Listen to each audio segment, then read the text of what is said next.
Everyone to the February 23rd, 2023 meeting of the Burlington Conservation Commission. The first thing, before we get started, I'd like to do a roll call. If you're here, say present or here or something like that. Ed LaTurco. Here. Bill Boyven. Here. Kent Moffett. Here. Indra Deb. Yeah. Okay, he's online. It should be noted he's online. The chair, Larry Cohen, is here for the record. Rob Sheehan, I don't believe he's either online. His face is right there. Okay, let's Say his draw name again. attention to him, and we're gonna call the roll call now. Rob Sheehan. Present. Okay, and how about the other commissioner? Should we, Emily is not here. She's not able to be here. all right, so she hasn't even been introduced to everyone yet, so she's not here. Okay, all right, so after the roll call, we have a public comment period. If there's anyone here who would like to make comments about something not on the agenda, something that concerns you, you're welcome to do so at this time. We reserve this time, a few minutes for something like that. Anyone in the room want to talk about something? Anyone online want to talk about something not on the agenda? Okay, the record should show no one volunteered for public comment period. Next, we have the approval of minutes, January 26, which are ready to review. Is there any discussion needed for the minutes of January 26, 2023? Nope, they look good to me. They look good to me. Good. All right, could I have a motion to approve those minutes, January 26, 2023? So moved. Second. Okay, Bill Boyven first, seconded by Ed LaTurco. All right, so, Rob, how do you vote? Yes. Ed? Yes. Bill? Yes. Kent? Staying. Indra? Abstain. Okay, and the chair votes yes. Did you abstain? Yes. I wasn't there. I wasn't at that meeting. Okay, so we have 1, 2, 3. We have 4-0-2 for a vote. All right. Next, we have the minutes of February 9th, 2023. Do we need any discussion on anything significant on those? Could I have a motion, therefore, to approve those minutes, February 9th, 2023? So moved, Kent. Second. Bill. All right. Rob, how do you vote? Yes. Ed? Yes. Bill? Yes. Kent? Yes. Indra? Yes. And the chair votes yes by a vote of 6-0-0. The minutes of February 9th, 2023 are approved.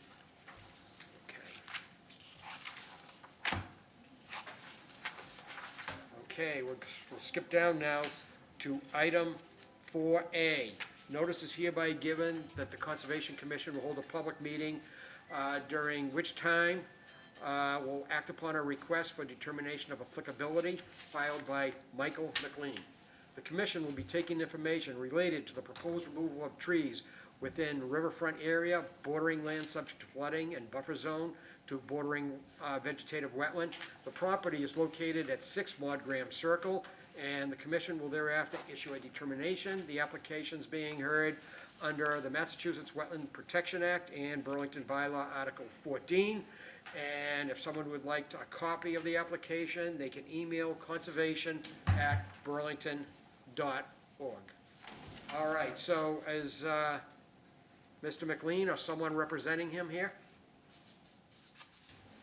Yes, good evening. My name's Michael McLean. Sorry, I'm having a little technical difficulty, but Oh, there you are. Whoop.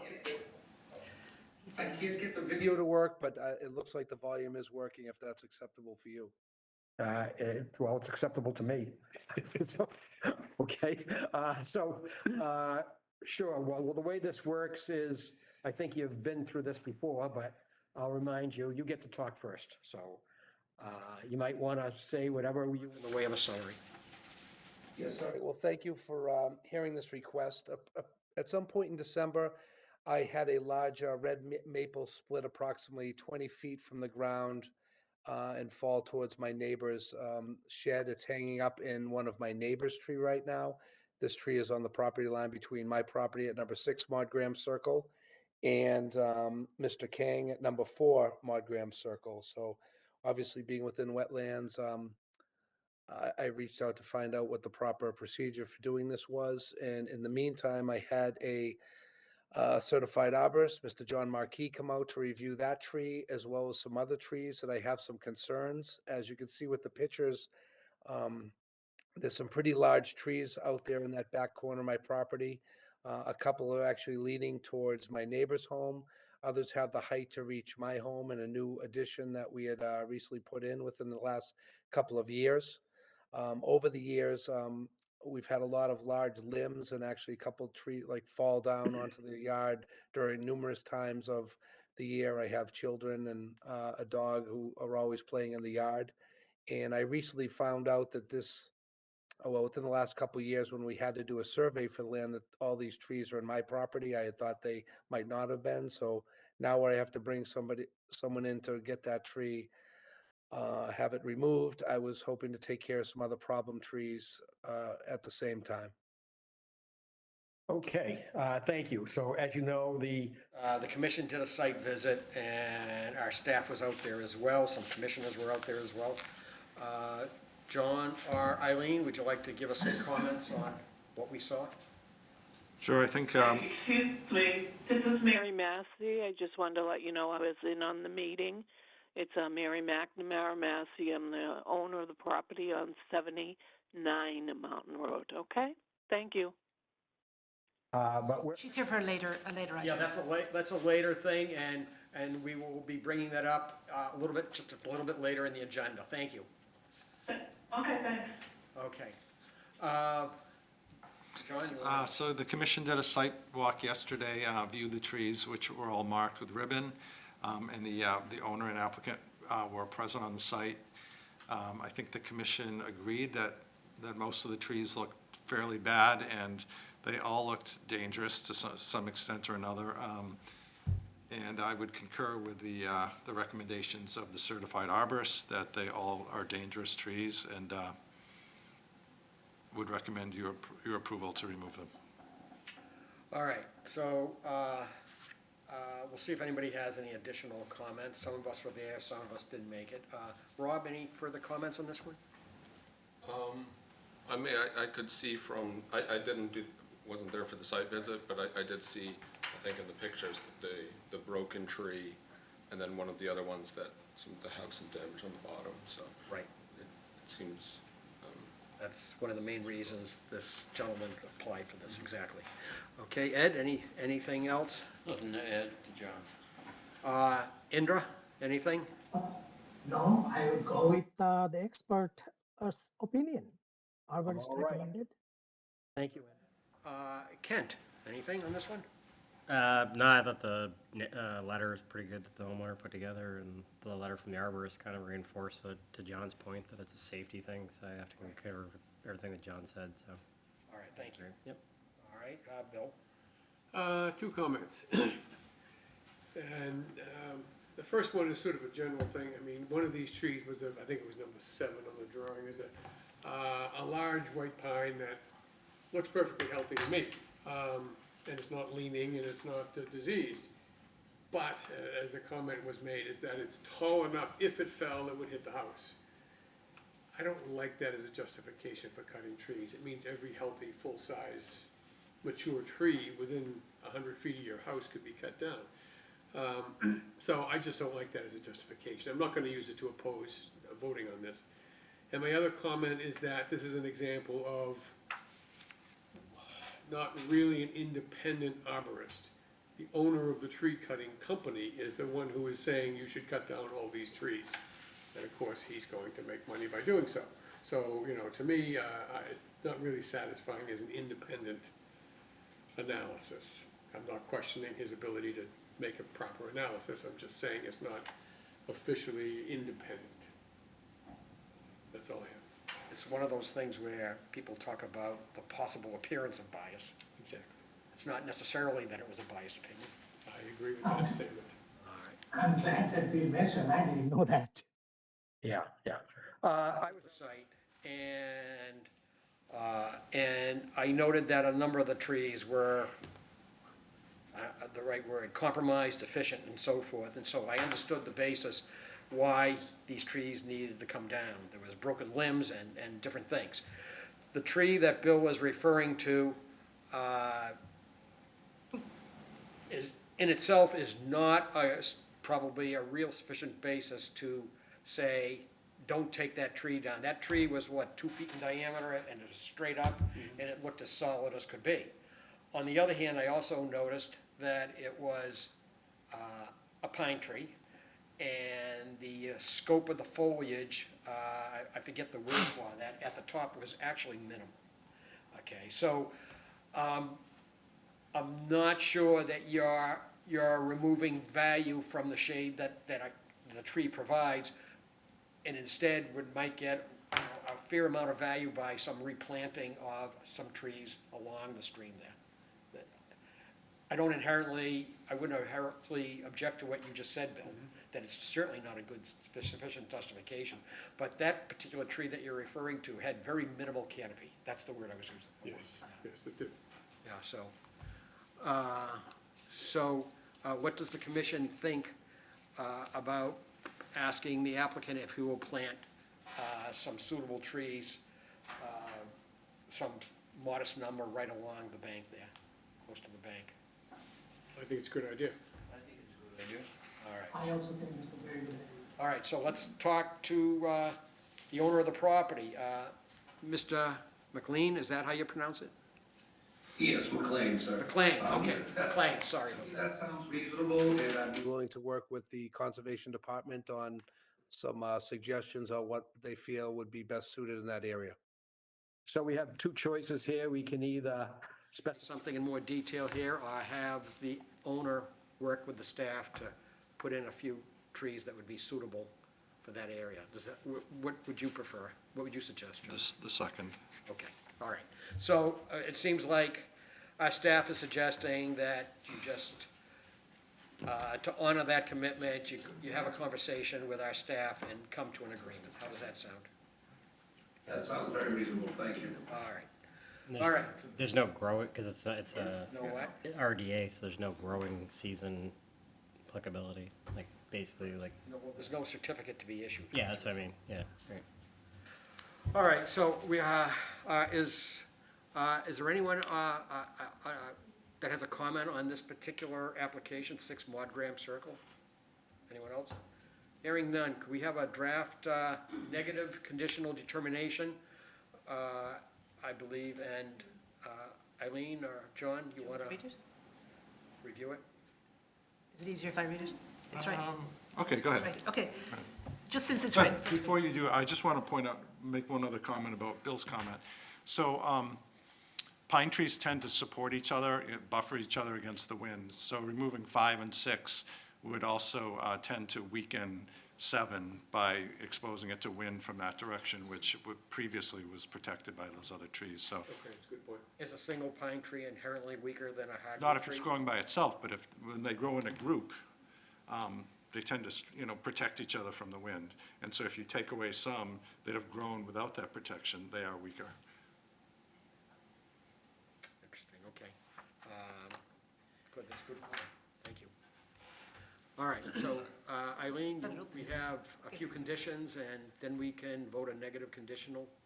We do. So the determination lists the various plans and all the evaluations that he submitted. We explained that, or if we didn't, let's reiterate that the work was within the 100-foot buffer to bordering vegetated wetlands and within the riverfront area to a tributary of Sandy Brook. It may be also within the riverfront area of Sandy Brook. Wetlands were flagged on the parcel for a previous project, so we already had those. And it wasn't mentioned, but he had put some of the shrubs and bushes that were required for the previous notice of intent. We actually saw those when we were out there. So the conditions for the project, only as described above, which is the removal of 7 trees, are that the applicant may proceed with the removal of the 7 trees only. Removal of any additional trees may require that they come back to the Conservation Commission or Administrator. For tree trimming or removals that are feasible to do by hand, not feasible to do by hand, machinery such as a bucket truck or crane shall be located in the driveway or existing lawn areas. Do not put them in the wetland. The stumps of the trees closest to the stream should not be removed without selective approval from the Commission or Conservation Administrator. The applicant is encouraged to leave snags where feasible for wildlife. No tracking of sediment onto public roadways shall be allowed. These are pretty big items of machinery. Don't dump any lawn clippings into wetlands or the stream. A minimum of 7 native trees shall be planted in the same general area as those removed. Applicant shall consult with conservation staff as to specific species. And then the others are just about not using pesticides within 100 feet of wetlands, and that we may just check on the progress of the project. All right. Mr. McLean, do you have any comments? I think you've seen things like this before from us. I have, and town staff has been extremely helpful, and I just look forward to working with them moving forward on this project. All right, very good. So let's have, any comments from the commission on those conditions or changes? Hearing none, could I have a motion to issue a negative conditional determination for the proposed tree removal at 6 Maud Graham Circle under Burlington Bylaw, Article 14 in the State Wetlands Protection Act? Second. Okay, Ed made the motion and Bill seconded it. Okay, we should probably state the names to make it easier for the person taking the notes. Okay, so, Rob, how do you vote? Yes? Ed? Bill? Yes. Kent? Yes. Indra? Yes. And the chair votes yes by a vote of 6-0-0. The negative conditional determination for the project at 6 Maud Graham Circle is approved. Mr. McLean, thank you very much. Thank you to you and everybody on the commission. Have a good evening now. Yeah, you too. Thank you. Okay, next we're on item 4B. Notice is hereby given that the commission will hold a public meeting during which time we will act upon a request for a determination of applicability filed by Dinesh Chandra Patel. The commission will take all information related to the proposed construction of a residential addition within the 100-foot buffer zone to bordering vegetative wetland. It's located at 1 County Road in Burlington. And we will thereafter issue a determination of applicability. The application's being heard under the State Wetlands Protection Act and Burlington Bylaw, Article 14, and a copy of the application is available upon request for conservation@burlington.org. Mr. Patel or someone representing him here? Mr. Chairman, Yes. this is Indra. I just want to make a comment. His name is Dinesh Chandra, not Chandra. Chandra. Yeah, Chandra. I knew I would get it wrong, so I'm not surprised that someone corrected me. And just when I was reading it, you know what occurred to me when I read it? I shouldn't even say this. I thought it was a great name. To be honest with you. Okay. All right. So is someone here from? Yeah. All right. So you're welcome to come up to the guest chair right there. Okay, and you get to introduce yourself, and then you get to say whatever you want to say. How's that?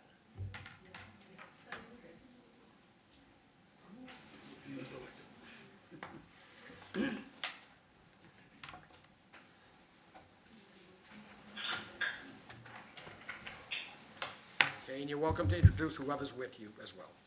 Okay.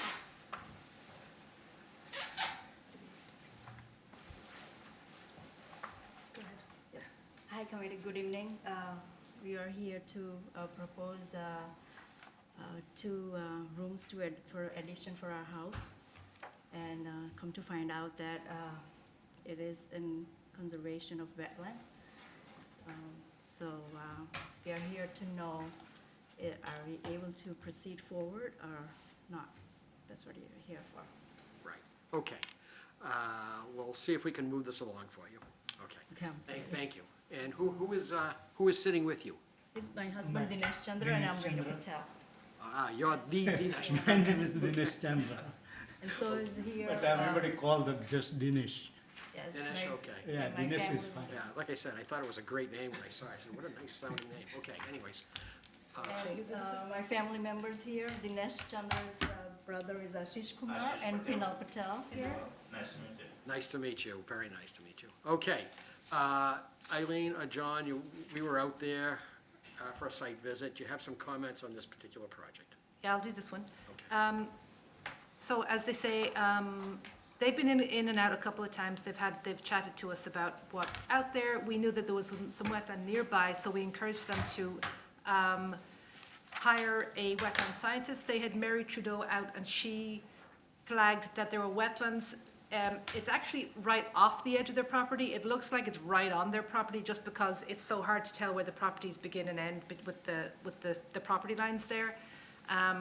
So the wetland is about 62 feet from where the proposed addition would be.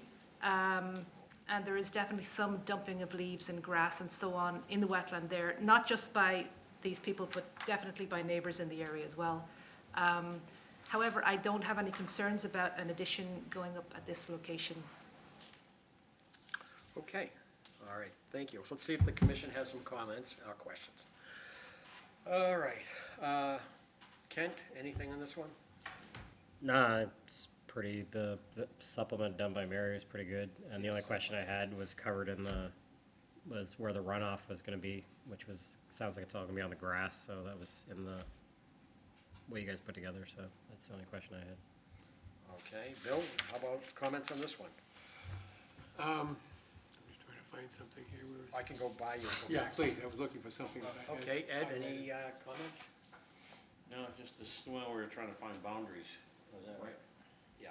That's the only thing I don't know if it's really that important, that we get those boundaries noticed, but I was still looking for them and I just couldn't find them. Rob? No, nothing. Nothing. Indra, anything on this one? Just a quick, so the wetland is 62 feet from this new addition? It is, and can I just add, which I didn't think to, it's going right here, I don't know if you guys can see my cursor, it's mostly on grass, and they do have a little, like a raised bed or something there, so just a vegetable bed, so it wouldn't be displacing any trees or any other vegetation, just grass and whatever veggies they had there, I suppose. Right. Okay, Bill, are you, I found what I was looking for. okay, It isn't clear to me exactly where the property line is. It looks like that currently the lawn and the mowing is going right up to the tree that's marking the edge of the wetland. And Oh, if we the should go back. drawing that we have for the property line is correct, it looks like you're mowing beyond the edge of your property and into the 20-foot no disturb of the wetland. It's already disturbed, it's already grass. You certainly want to not be blowing leaves or putting yard waste into that area, which is the wetlands or even the 20-foot no disturb in front of it. And the thing I was looking for was from Mary Trudeau's article. here's her thing. I have. Yeah, I was just gonna read the part that she had said. And she put right in it, there's a pattern of dumping of brush, wire fence, garden materials, lawn clippings, and other debris along the edge of the wetland system. And despite this ongoing alteration, I kept the wetland flagging at the limit of lawn. She did say that she was unable to do soil samples, because we can tell from looking at the soil, if you take a core, the nature of the soil determines whether, even if there's a lawn there, it may still be underneath, showing that it should be a wetland. She was unable to do that because the ground is frozen, so she only marked what she could see from the vegetation. But she goes on to say that the placement of those materials, the brush, the garden materials, et cetera, within a wetland area is a violation of the Massachusetts Wetland Protection Act. So, the debris that is in there should not be put there. Your leaves you rake up, any branches you cut, things like that, should not be put in the wetland. It's supposed to just stay natural. And whatever leaves fall there on their own, stay, you can't rake them, and you can't add more.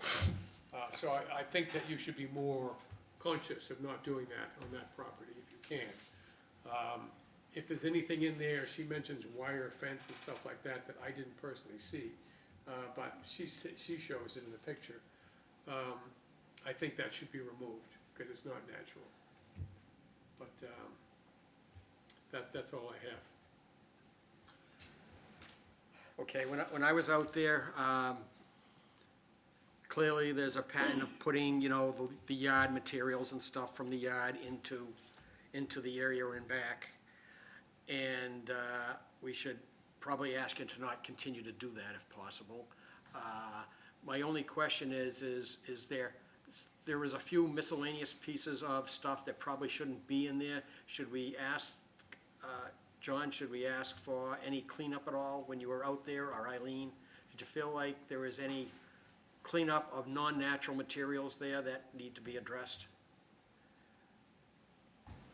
I mean, some of the pictures have, I know, I'm thinking, Mary Trudeau certainly did. yeah, there's this fencing here and stuff like that. I mean, Mary even said, I suspect that any permit issued by the Conservation Commission will require removal of these materials. that's true. So we're just saying it's actually just beyond their property. It is, that's the So, other issue. so I'm kind of reluctant to get them to necessarily move anything, but maybe just have them not dump in the future. It's kind of a weird situation, just because it's hard to tell where the property lines Because most of are. the wetland is not theirs. None of it is. Yeah, the wetland isn't theirs, so, Right. but I think they were probably just mowing up to the edge of the lawn that was probably there anyway. The other subject is whether we should ask these people to consult with our staff regarding deciding that this is the edge of the wetland from what you can see, and reclaiming some of the no disturb, maybe not all of it, but some of it, if it's on the lawn, maybe some of it should be claimed. When we've had issues with riverfront resource area, a similar thing, we've actually asked people to reclaim some of the area, even if it's only 10 feet when it's been mowed and manicured as a lawn. So does anyone have a comment on that? Yeah. Should we ask for some reclamation I mean, if of they- area, if it's in the no, I don't know, I couldn't No. tell where the no disturb was. If this drawing is correct, if they just stop mowing on their neighbor's property, then it would be pretty much growing back to 20-foot no disturb. Okay. So Mary had a problem with the boundaries too? Well, she couldn't tell because she couldn't do soil samples. Oh, you mean the property line boundaries, Ed? Yeah. No, she didn't mention property line, I don't think. She was mentioning wetland boundary. Yeah. Well, she did, in that it's clearly off the boundary, yeah, based on the plot plan. Which I'm sharing right there. Bottom line is if some no disturb zone should be reclaimed, I think we need to ask these people to come to an agreement with you, that some portion of it should be reclaimed. Now, I couldn't tell where the wetland line was, so it's hard to even talk about. It was flagged. So we cannot say. Flags out there. We could not determine where the 20 feet zone lie. What was that? I was going to go to you. No disturb zone? Indra, did I forget to call on you? No. No, okay, I thought I did. Okay, go ahead. What my question is, do we know where that 20 feet no disturb zone line? John or Eileen, you have any comment on this?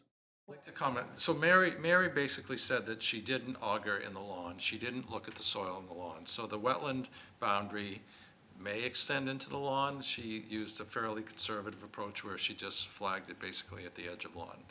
So determining the 20-foot from there is easy. There's flags out there, The edge of lawn, essentially. essentially, yeah. So there's no disturb zone now then, therefore? Correct. There could be lawn in the wetland. All right, so this is But easy. that's not on their So property. this is easy. I think we would like to ask these people to reclaim a bit of that so it's a natural vegetative area without going to further expense of doing soil augers and things like that.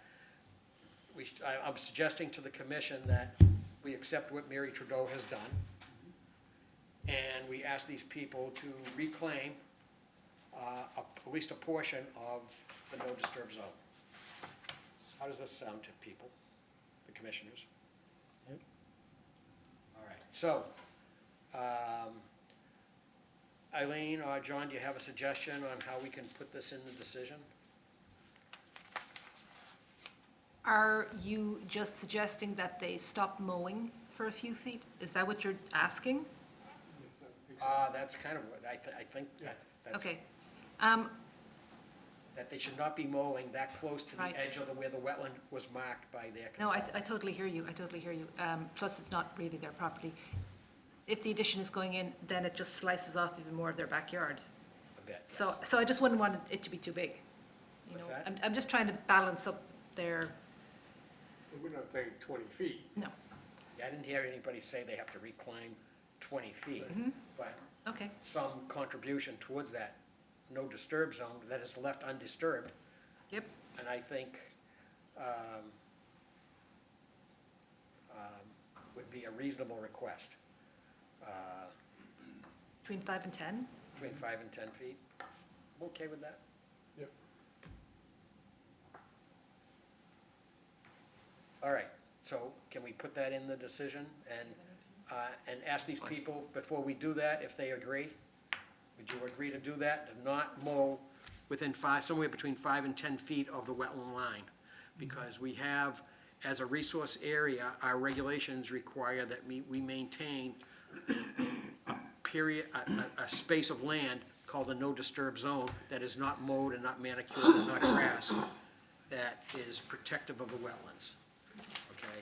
That's all we're asking. So, do we think we can get your agreement to that? And then, it's better if we can get you to agree, and then we put it in the document, instead of putting it into the document and you haven't agreed. No, we should find that.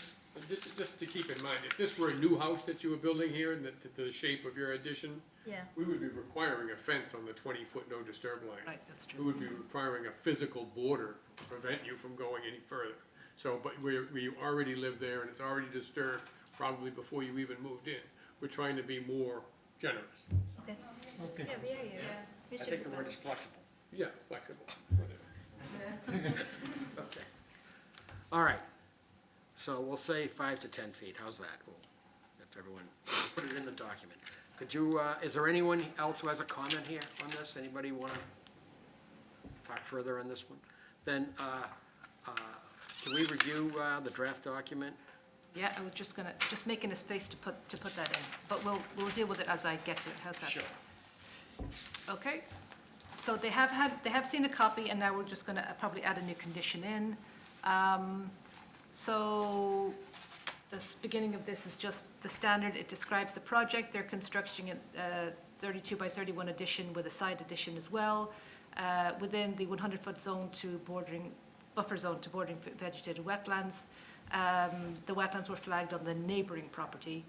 Prior to beginning any construction of site, sediment barriers shall be installed at the limit of work, so that just means across the backyard between your house and the wetland. No trees shall be removed within the 100-foot buffer under this determination. It looks like maybe they were going to have to at least trim at the side of the house for the side addition, but that's probably outside the 100-foot buffer. All construction or demolition materials and excavated soil shall be disposed of off-site in a legal manner. No tracking of sediments onto public roads, and if that happens, you should sweep the road. No filling or grading of the property beyond what's shown on the plans, which isn't any.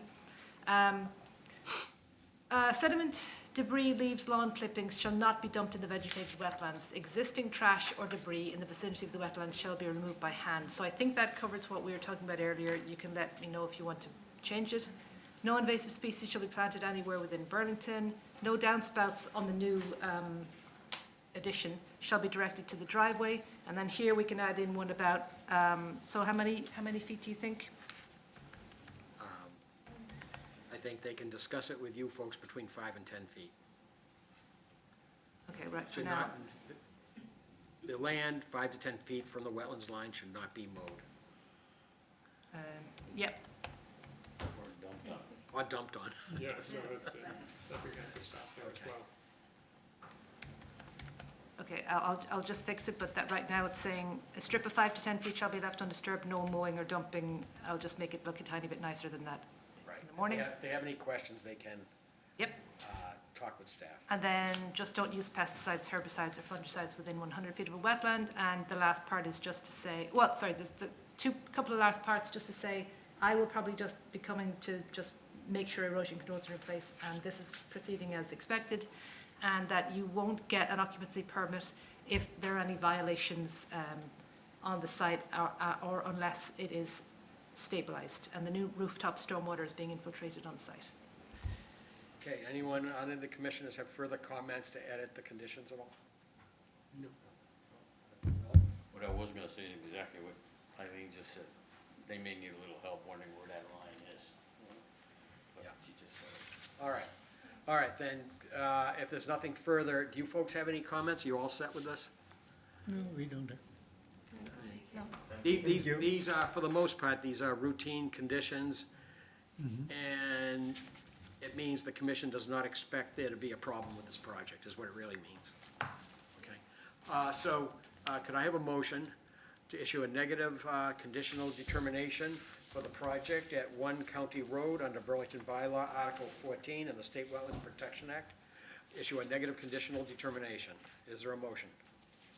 How did I lose my numbering? So moved, Rob? Second? Second, Ken? All right. Rob, how do you vote? Yes? Ed? Yes. Bill? Yes. Indra? Yes. Kent? Yes. And the chair votes yes by a vote of 6-0-0. A negative conditional determination for this project is approved. Good luck with your project. Thank you. Thank you. All right, thank you, we appreciate it. Thank you. Thank you. Good to see you. Okay. We'll see you. Thank Good you. luck, project.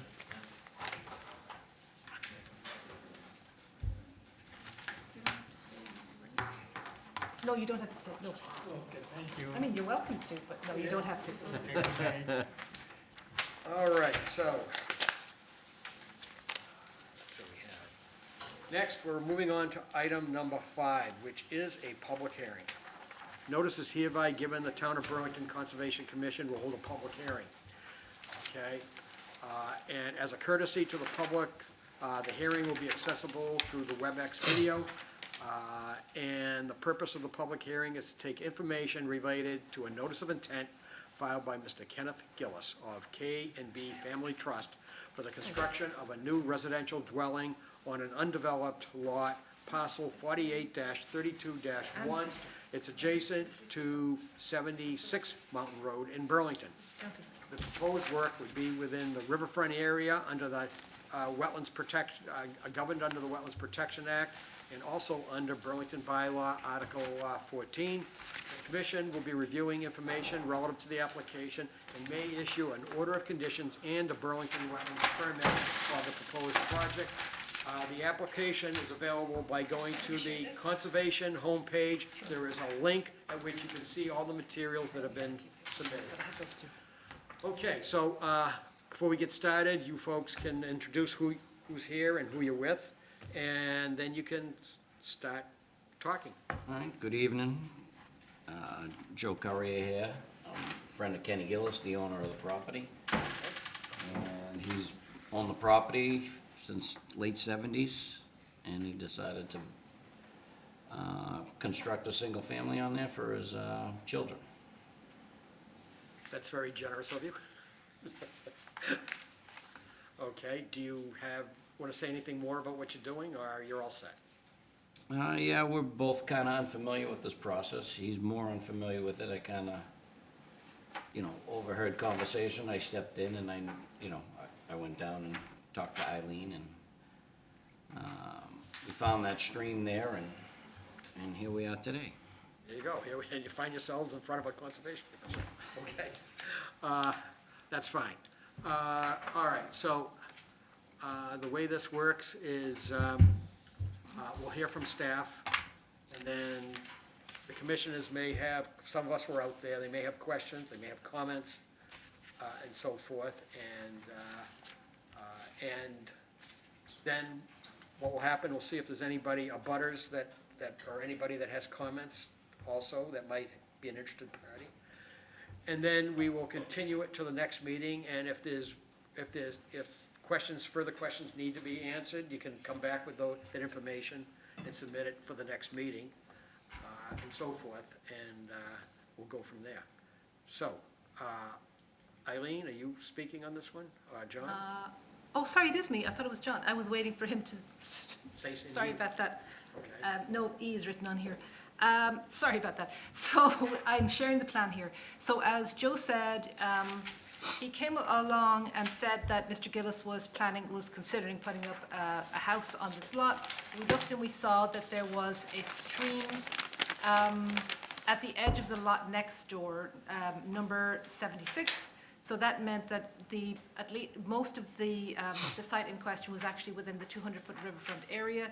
I don't think Mr. Gillis realized that, or else he didn't realize, I'm giving him the benefit of the doubt, didn't realize that it was an issue, and he took down all the trees on the site prior to the application, not just prior to the meeting, prior to the application, which shouldn't really have happened, but they're gone now, they can't put them back up. So you can just about see me, so are you the neighbor? Yeah. So I think it actually goes through Mr. Adurian's house, or his property, and, well, that's it. I think you gotta, I'm sorry. I wasn't quite ready for it today. Okay. Right. Eileen, would you want to perhaps make the plan a little bit bigger? Because Sure. I can zoom in. The only area we're interested in is kind of like in the middle. And Yeah, my if you thing want to is- look at it a little better, you could move the chair and look at the screen, or you probably have a I screen have over another there. copy if somebody wants to review it.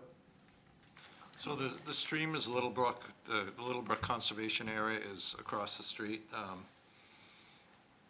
And that's where the conservation area gets its name, from Little Brook. Right. Which flows down through this site and goes down like behind the Cafe Escadrille and Ray Ave and off into Woburn. Right, right. Okay, so, and also for you, sir, if you have questions after we hear from the commissioners, we just heard from them, then we go to anybody else who's interested and would hear from you. All right, so, let's get this started. Indra, do you have any comments at this point? We can go back to you if you would like to.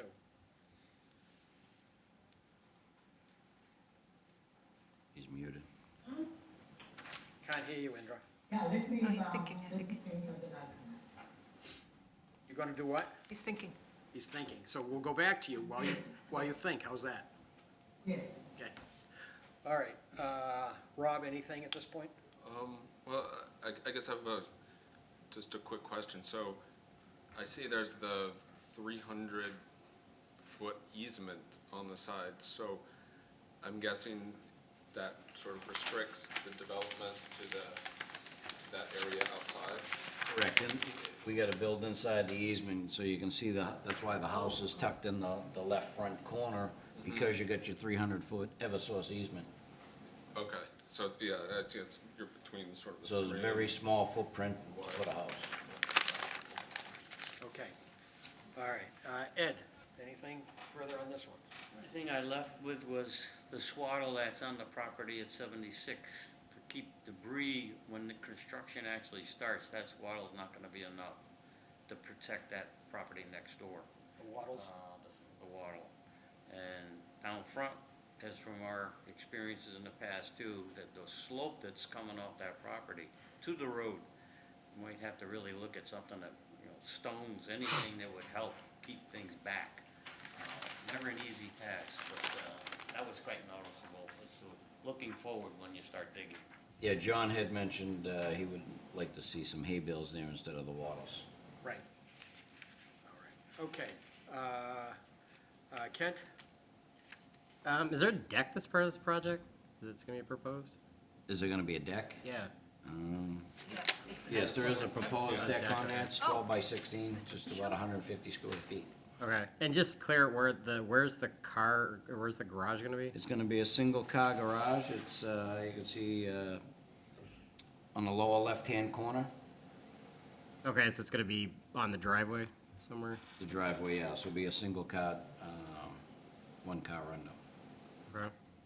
And then just the infiltration, can you just briefly describe it? We'll be on the left side of the driveway, yeah, 2-by-2 trench. Okay. But for the house?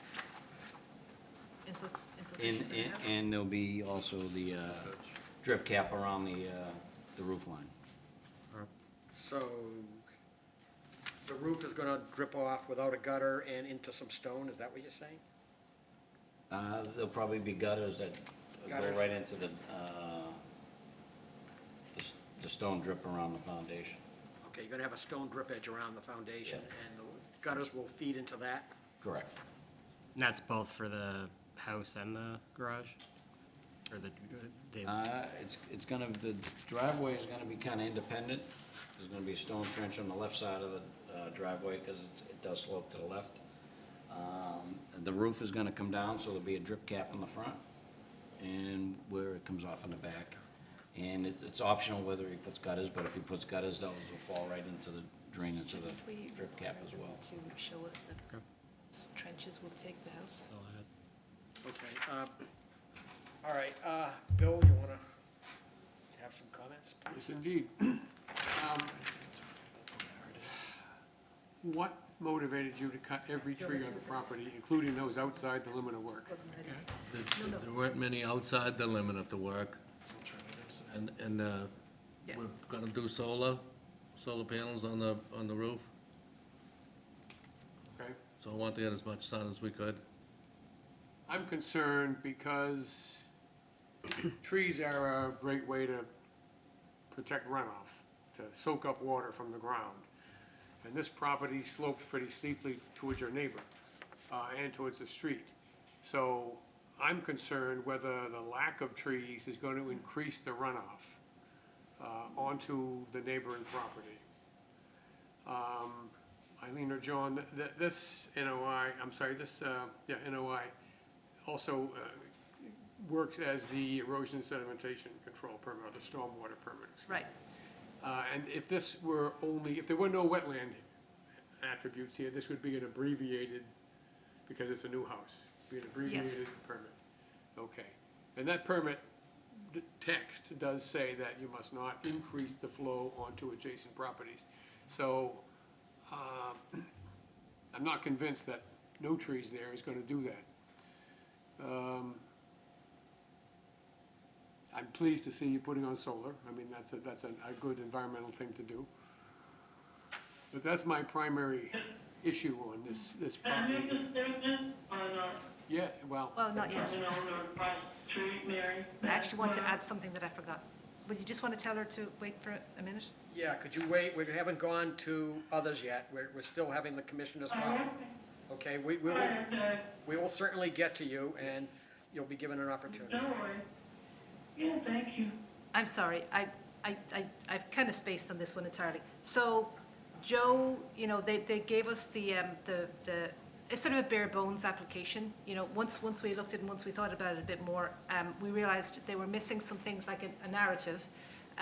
So they've engaged a wetland scientist now, and as far as I know, she's producing a narrative that will explain better what the possible impacts are on wetland resources on the stream. It will provide an alternatives analysis, which isn't there, which is required for a project in the riverfront. Hopefully, she and they together will come up with, proof that the stone trenches are sufficient to actually take the stormwater, the rooftop runoff. And just to remind you that since it is in the riverfront area, you are entitled to require replanting of the trees. exactly, because it's in the inner riparian, some improvement to the stream. Is it inner riparian or outer riparian? Well, it's mostly in the outer, it's partially in the inner and mostly in It the was outer, tree but cutting within the but it's inner both. riparian. The whole thing is within the, So, yeah, okay, I'm glad to see the wetland scientist is involved there as well. This is a good example of a situation where, and we're gonna have a discussion about this later, as to how to improve response and people saying, I didn't realize there was wetlands.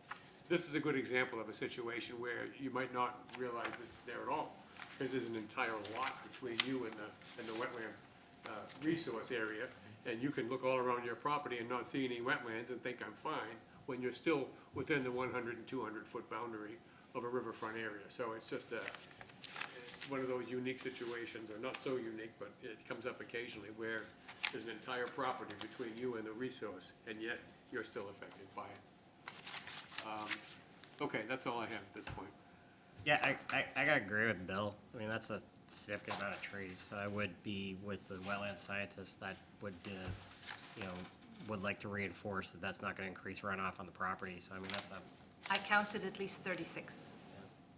the so other day. I think that's a key part to have reviewed, so I gotta agree with Bill on that.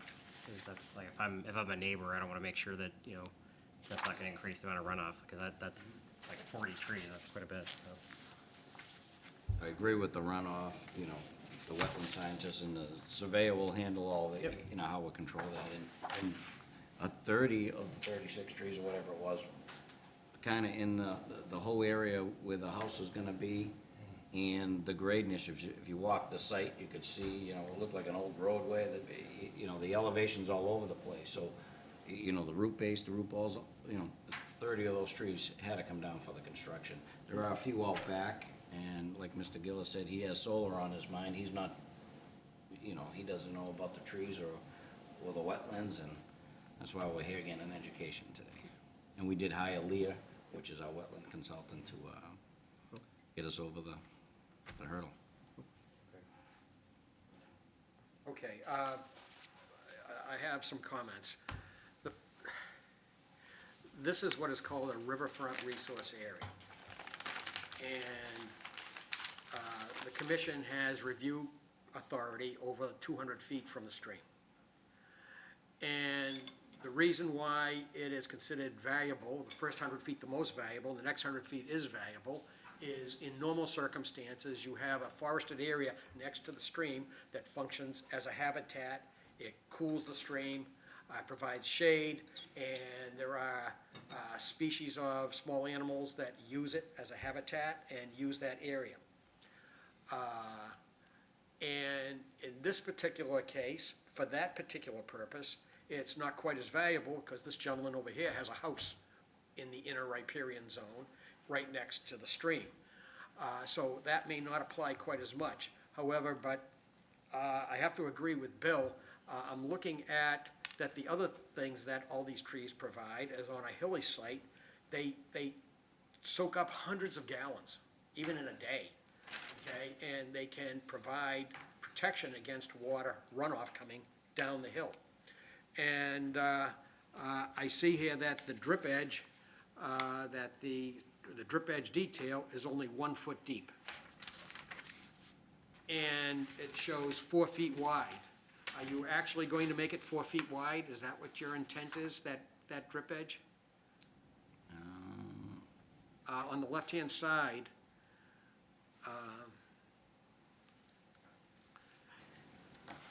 The driveway detail?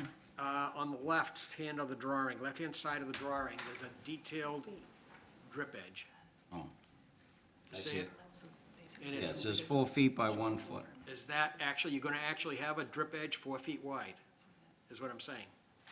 Yeah, they calculated that to hit the runoff if there's no gutter, so normally they're about 3 to 4 feet anyways that Right, we do. right. Yeah. So do we have sufficient Calculation? calculation? No, that's the Lear and the surveyor. Since I talked to Eileen prior, that's when she said we should hire Leah. So this might all change with Lear and So the engineer. we need to have documentation of sufficient documentation that justifies that what the design is, that's actually going to work for severe storms. Yeah. Otherwise, the water is going to run off the property, either into the street or into this neighbor's property. And the way the house is situated, given that it's at the bottom of the slope, there's no place to run water. Sometimes we run a swale between properties, and the engineer will run a swale, and the water will be guided to behind. But in this particular property, the slope is in the wrong direction. The water's not gonna run uphill to provide us. In other words, if something goes wrong, I think the options are limited, is what I'm trying to say. Okay, so that's a reason why we need to have that justification, that there is calculations that define the design, so we have some confidence that it's gonna work. And then we have the driveway infiltration trench. And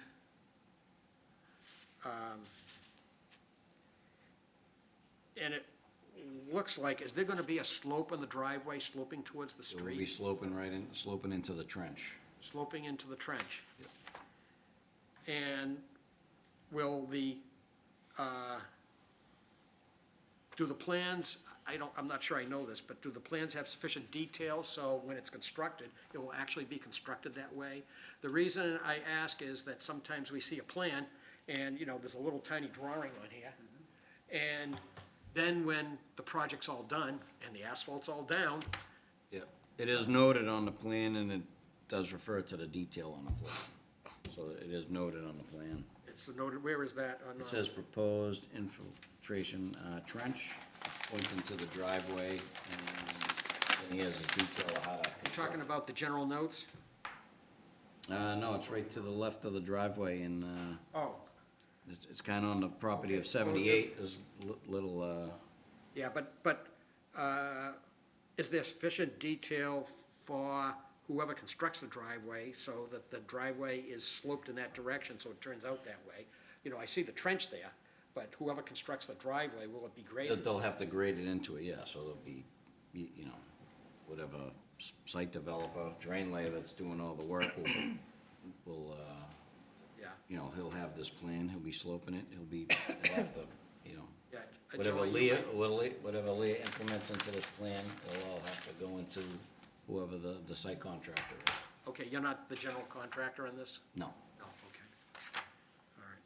I think we'd like to see a little more detail in the sense of maybe a couple of spot grades on the driveway to make it so that specifically for the contractor to know exactly the slope that's required. Yep. Exactly. Yeah. Yeah. Thank you, Bill. And I understand the need to remove trees, particularly if you're going with solar. That's kind of a routine thing. You don't want to invest in solar panels and then have it shaded. The direction that trees that needed to be removed, they're gone now, but is in the southwest is kind of the optimum place where trees would shade the roof. But in back, on the southerly part of this lot, I think it's reasonable for the commission to take the position that they need some replanting in the very back of the lot and so forth. And we should have trees that have the characteristic of soaking up water, is what I think. Well, let me just, inside the 300-foot easement, Eversource takes all the trees, right? So he was just notified to take all the trees. So most of those trees out back were being taken by Eversource anyways. He just got notified they're gonna be coming in and wiping all those, they have to maintain the 300 feet. So he cannot plant within that 300 feet. Yeah, now that you reminded me of that, you make a very good point.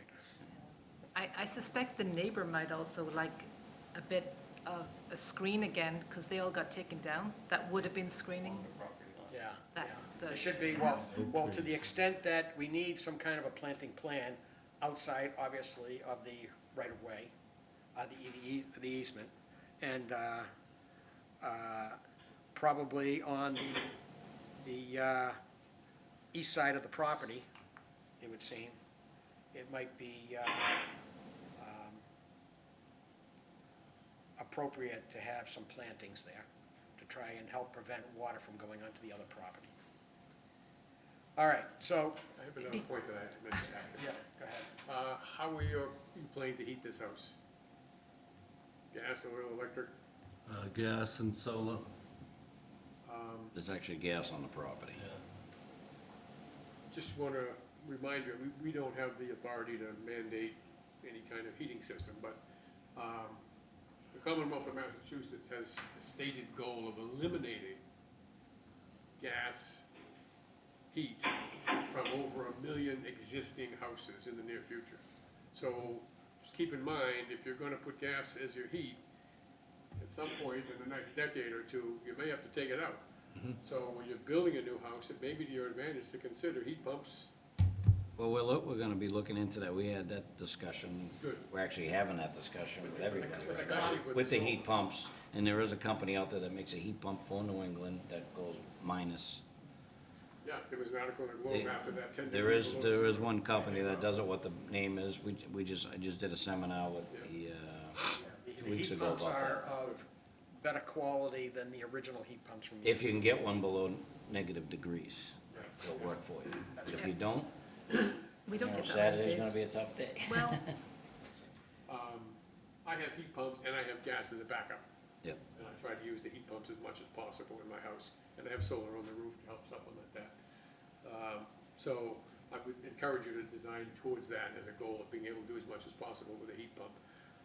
To me, the ideal new house has got solar on the roof, heat pumps, and an electric car charging station. And we got the gas for the generator, he's gonna need a backup generator for all that or whatnot, so it's all been talked about as the way of the future, so. You just described my house.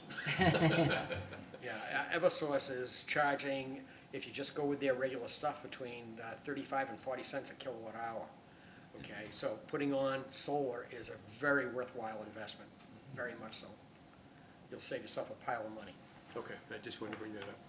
Larry, before you go to the person online, can I just also say, I keep thinking of things that I should have said at the beginning, they should really go ahead and do test pits here too. They should do it for the engineering plan. They're gonna need to show for, We have to do it for the building department. they're gonna have to show that they can build above the groundwater table, and if not, they're gonna have to engineer it such that they deal with the groundwater.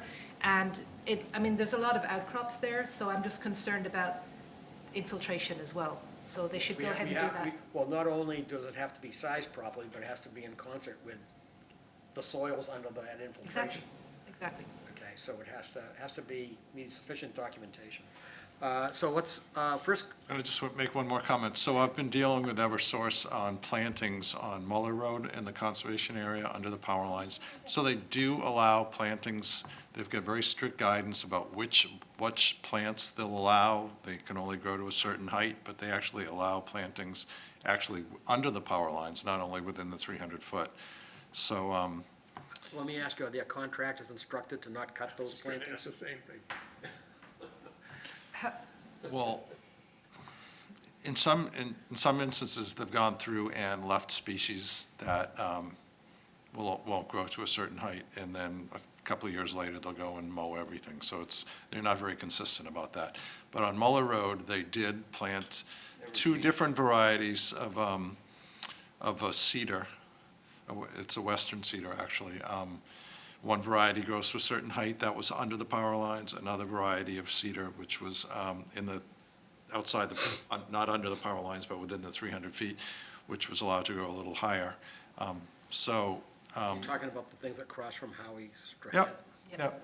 So you can plant there, there just can't be large trees. I almost think like you have to have a little sign to say these have been approved. Because the Well, there's no guarantee, a future Eversource contractor won't mow them down. It would have to be a big sign, probably. Right. Yeah. All right, so let's first go, there's a gentleman here in the room who abuts. Let's go to him, and then we'll go to the person who is online next. Sir, do you have comments or questions? And you should probably, if you want to talk, you should just state your name and where you live. Yeah, my name is Armin Aduyan. I live on 76 Mountain Road. All right, good to see you. To Ulysses Sure. property. The only question I have is the water drainage. That's the only concern that I would have because of the slope, which is higher. Sure. And the landscaping, the trees, I was there for 27 years, 28 years, all of a sudden, I see all these power lines, which I didn't see before. Right. That's the only thing that I'm concerned about. Right. Other than that, I have no. All right, well, I think these folks have some things to work on in that regard. We're talking about some plantings, we're talking about the design for the water and so forth. And so, details are still being developed. Okay. All right, now, We will not be closing this tonight. We'll have another hearing, and we'll see their improved plan, and you're welcome to come back with more comments.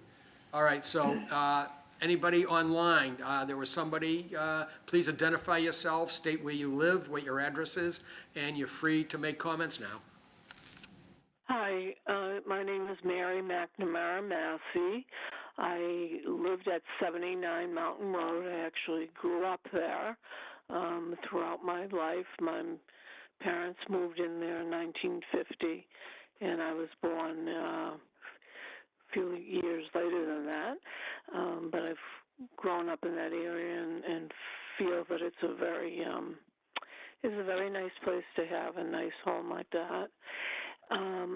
There is a few things that are concerning me a little bit, because one, this was all of, even though the Gillises owned it, we also, before they were there, we were kind of like the kids in the background, like underneath the trees over there was our little fort place, and things like that. So I mean, it does mean something to me, and I was concerned about the just understanding a little bit about the wires, how the power wires, how does that, and I know it doesn't really affect anybody, like even myself, but I didn't think that you could have buildings that are this close. That's just one quick thing. And the other is,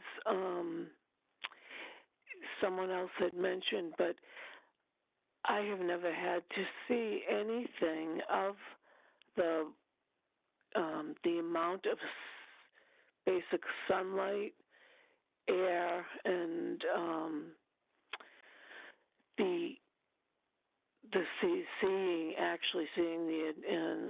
the power lenses, the power lines. It's just been a very weird, so I'm hoping that some of the ground the things that you're talking about, the plantings and so forth, will kind of offset that just a little bit. That's all. It sounds like you're concerned about the visual impact of. Yes, I am, yeah. Okay, and you're also concerned about the closeness of the wires and so forth, and I guess you're not used to seeing them that visible at the moment. That's right. Mm-hmm. Right, I understand. So, Mr. Curry, you want to explain to this person about the easement and so forth? Sure, we have a 300-foot easement that we cannot build into. We can build up to. So what you're referring to is you're kind of uphill of where the proposed house is going to be on the opposite end of the street. So, you know, I'm right across you had visual of those lines. Yeah. So you I'm exactly across the street from this. So. Yeah, I got it right here. Yeah. Yeah. Yeah, so you had visual going uphill of those lines forever. So, yeah, across the street. And it's always been a wetland there to begin with, so I'm just trying to avoid anything in the future that would, I just don't want to, I'm listening to things and I just want to make sure that we're doing the right thing for the property, that's all. No, he will. He's, we'll work on a landscape plan and, for Mr. Arman here on your side, and, the visual, there's gonna be a house there, so it's, it's probably gonna be a little elevated above you, because you're downhill of him. Yes. So the top of his roof line is gonna be probably right where the tree line was. Mm-hmm. Okay.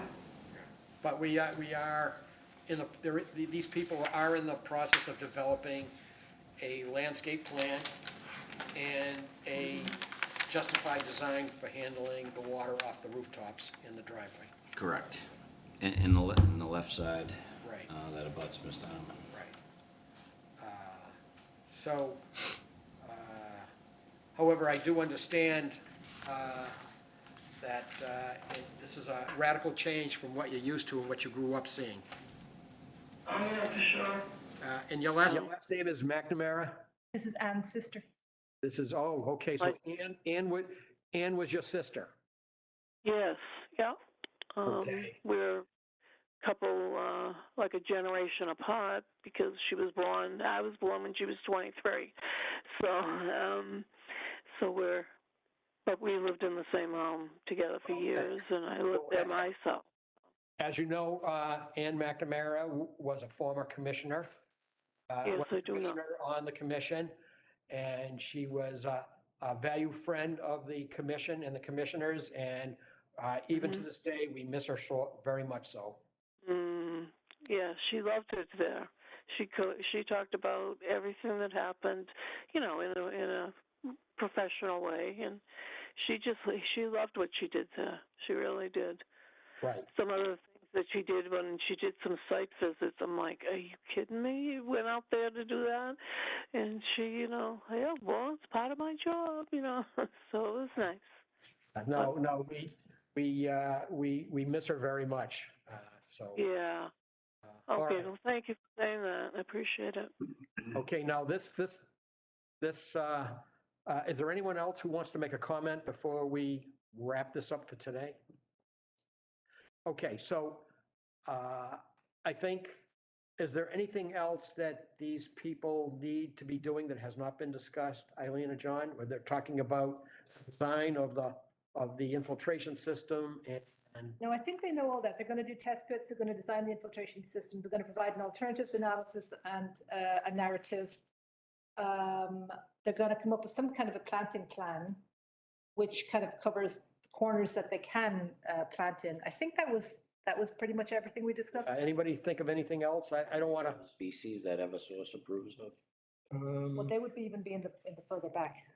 But we can get, Planting areas right there. Yeah, we got a very, very limited It's a small planting area planting area. outside the easement, so we'd have to be inside the easement if you wanted plantings.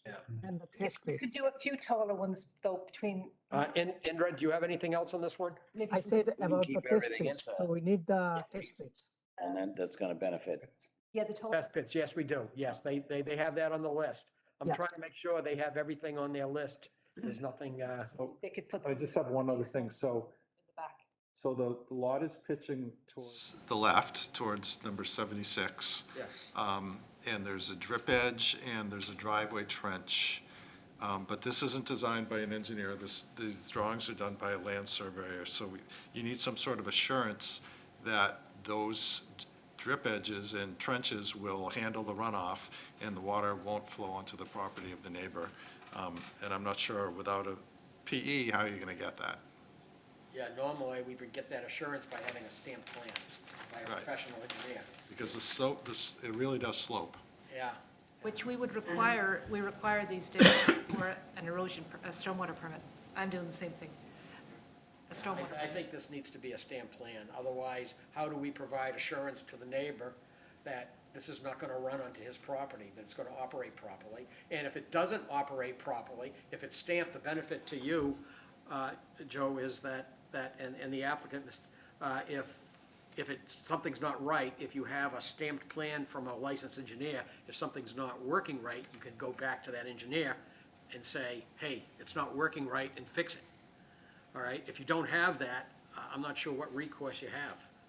They would also be able to do calculations on the runoff from the property beyond the house, but, in that upper left corner, where the trees have been cut, because the runoff calculations are different depending upon the type of terrain.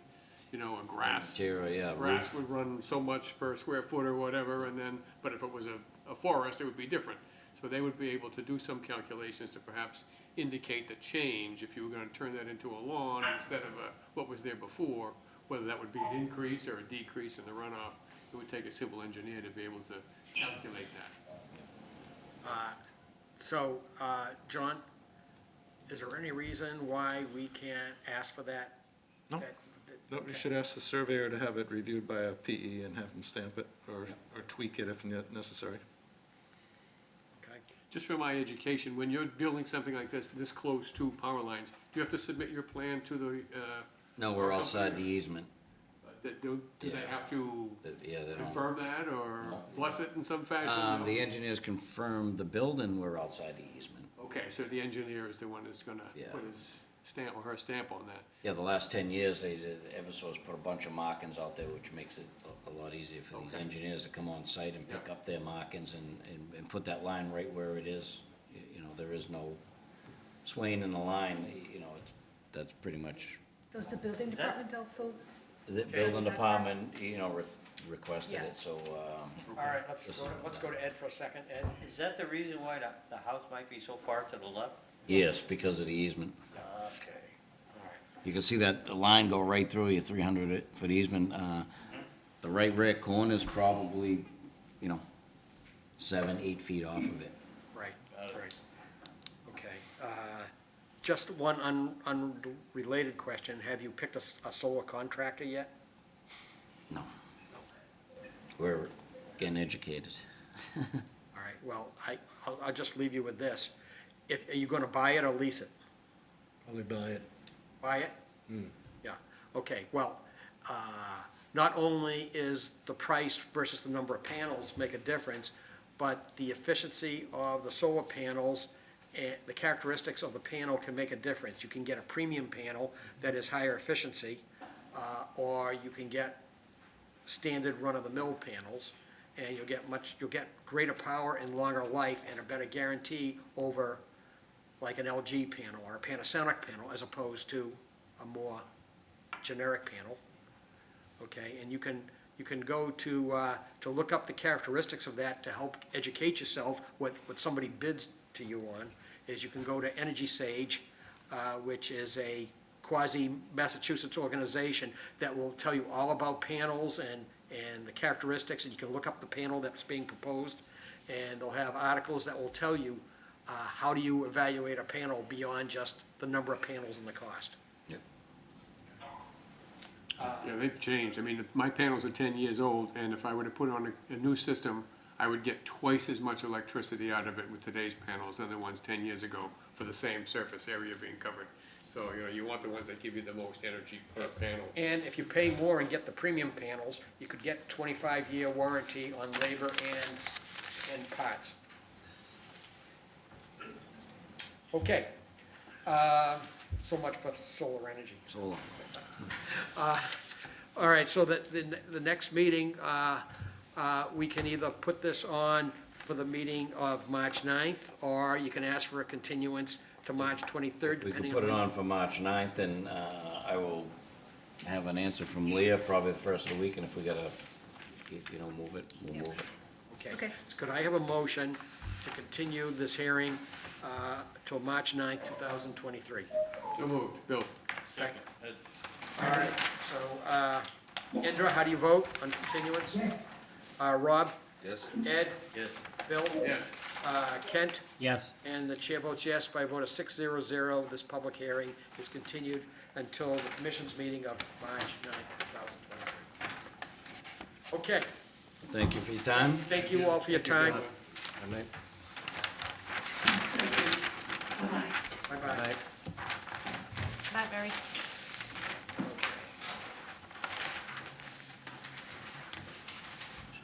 Are you looking at the bylaw? All right, so Shall we edits? next on the agenda. We're at 10 of 8 now. Let's see, we have a discussion and vote for updated stormwater bylaw fees and surety. Okay, so, you have, we sent out a proposed revision to the stormwater fee schedule, bylaw fee schedule. Part of the problem is we realized we got an application in for a project, for a new house that was, under 10,000 square feet of alteration, and there was no fee. So we were issuing a permit, but there's no fee because the existing fee schedule has a $100 fee for projects between 10,000 and 20,000, but now we have a lower threshold. So rather than break it down by square feet, we're just proposing one fee for the abbreviated, which is $150. And we have looked at some of the other towns. We're trying to be sort of in the middle of what other towns are charging. And then for the stormwater, for the standard, we're going up from 100 to 300, which is, I would say conservatively, most towns have at least that. And then the plus, for over 20,000, the $10 per 1,000 square feet, which is the same as what we have currently. In addition to that, we're proposing to standardize the surety amounts. So for an abbreviated stormwater permit, a flat $1,000 surety, which those permits are issued administratively, so we just assess that surety automatically. And then for the standard one, once again, you have the discretion. There's a public hearing, the project applicants come in, you review the project, and it really depends upon what the site looks like, the slopes, the size of the alteration and whatnot, and you could do anywhere from 1,000 to 10,000. How about the form of the surety? Do we need to state anything?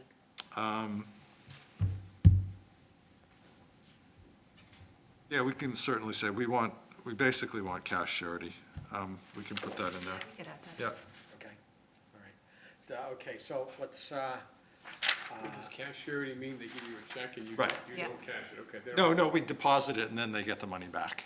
So they actually do give you the cash up front, okay? Yeah, Oh, yeah. yeah. But it means we're not going to accept any insurance bonds like you used to years ago, Right, because right. they They expire. Okay.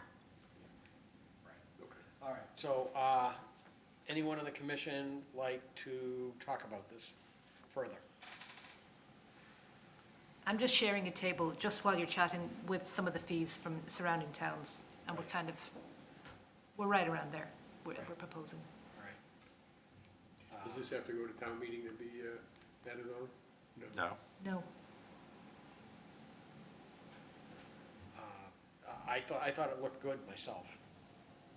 Reasonable. It's in line with our revision to the stormwater bylaw. Right. So, any comments? Going once? Everyone, Indra, anything further on this? that was easy. Going twice? Looks good. All right, therefore, could I have a motion to adopt the proposed Burlington stormwater bylaw fee schedule and surety schedule? So moved. Indra. Okay, Indra moved it, who seconded? Second, Ed is seconding. All right, so, Rob, how do you vote? Yes. Ed? yes. Bill? Yes. Kent? Yes. Indra? Yes. And the chair votes yes, so it's unanimous by a vote of 6-0-0. The commission, effective immediately, has adopted a new fee schedule. So it'll be effective March 1, that's what it says on there. Oh, March 1, okay. Yeah. All right. Okay, so next, can we move along here? Discussion on improving education and enforcement regarding trees. Bill, my understanding is you'd like to lead that discussion? That is correct. I had it all set up and I just got bumped out of the meeting. I can't find the meeting that I'm right there and I can't find it here to share my screen. Oh, really? It says I'm already in, but I can't find visually. Minimize everything else, and then you'll find We it. see you. Did that. I already have one meeting in progress. Minimize everything else. Well, just that way, it might be the only thing that remains, Document center. No? Doesn't that figure, just when it was my turn. right? Want to go to administration for a minute or until I Sure. get out of this and get back in? All right. Okay, so let's move on, and if I remember, we'll go back to Bill. Thank you. Planning board comments, do we have anything for them? No. Well, that was easy. Subcommittee and staff reports and updates, anything? No. No, Other business? No. Still shows me in, isn't that something? All the MAC educational programs that are coming, is that all virtual? yes, it's all virtual this time. It starts next Tuesday. So they're still, they're going to be taking, they always do, they take reservations right up to the last minute, basically, just because. I'm going to try and send an email and ask if any of them are being recorded, because I have a conflict on one that I wanted to go to, have a doctor's appointment. Right, I know they always send us out the slides afterwards, but I'm not certain about recordings. You'll have to ask them individually. All right, so I'll ask. The next meeting is March 9th, 2023, and the Following meeting is March 23rd, 2023. Obviously, if you can't make either of those meetings, let the people at the office know, our staff. And those may be the last meetings before the emergency order expires, and we have to go back to having regular in-person meetings. We can still do the hybrid, but if a commissioner can't just do a meeting remotely unless they've got a really good reason. So basically, commissioners have to be in person. So they have to show up or give a good reason. Yeah, I mean, if you're traveling or you're sick or something, that's one thing, but yeah. What is that time? What is that? From when? Starting the April meeting? I think so. I can't remember, sometime in March, the emergency order expires, which allows remote meetings. And it sounds like it's not going to be extended by the legislature, so it'll come to an end. Oh, okay. All right, I have recovered. All right, so now we can go back to Bill about tree cutting and how do we reduce violations? Exactly. We've seen several instances where we wanted to talk about this, so I asked to put it on the agenda to try to get organized and brainstorm primarily in the beginning to see what we might come up with for ways to do it. What is the problem? Tree cutting and landfilling often take place without notifying conservation. We find out during the cutting, filling, after the fact, not at all sometimes. Why does that happen? Often homeowners just say, I didn't know.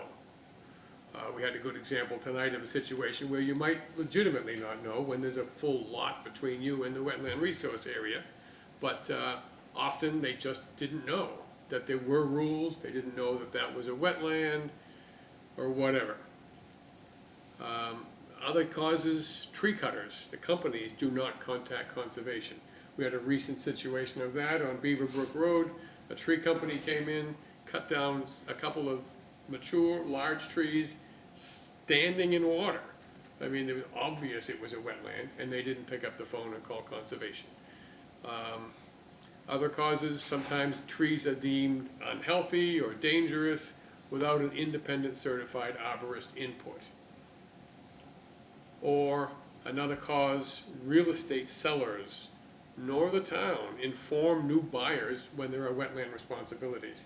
Our orders of conditions are registered with the Registry of Deeds and attached to the deed, but trust me, as any of you have ever bought a house, the stack of papers that you get, you don't go through them all, and you don't necessarily see that one of them is an order of conditions from some hearing years ago related to that property. So those are things that we've come across that I started to enumerate as to what can cause the situation where violations take place. What could we do about it? I think some kind of a wetland property database of all affected properties would be a valuable thing to have. And of course, it would have to be kept updated to the best of our ability. I'd like to see affected property owners, every property in town, get notified on an annual basis. I remember at one of the meetings at MACC, there was a couple of communities that said they sent a notice with their tax bill, or their tax bill was printed on a different color that indicated you have wetland responsibilities. And every single year when the tax bill was sent out, these people were reminded of that. And if the owners changed hand, the new tax bill to that property still indicated that. And some way to notify home purchasers of the situations that go on as well. Now, Eileen, you had mentioned something about you had been working on such a list, a database? Yeah, I'm actually trying to open it right now in case you wanted to.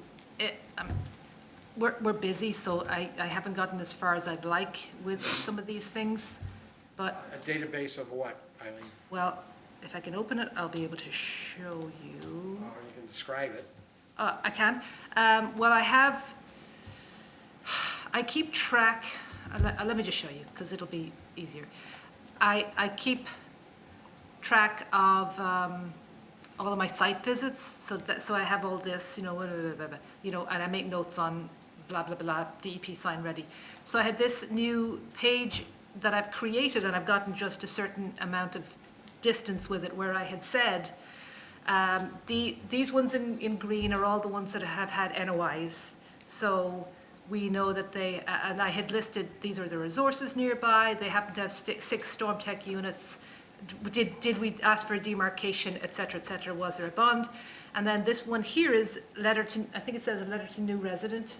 No, well, somewhere along the line is letter to new, that's my plan, is that I would send a letter to all these people saying, you have these on your property, you have wetlands, you happen to have storm techs that you should be, you know, looking in the port now and then, you know, that kind of thing. Just, I wanted to keep it all together. But it's just a question of getting to it because, you know, there's a lot of things to fill in. And we have other things to do. And then the next list down are the ones with RDAs, but it's the same thing. They're going to have resources. And then the next pink ones, they're all the stormwater ones. So in this case, it would really just be, when I get to that, you know, you're supposed to keep your driveway trench there. It's there for a reason.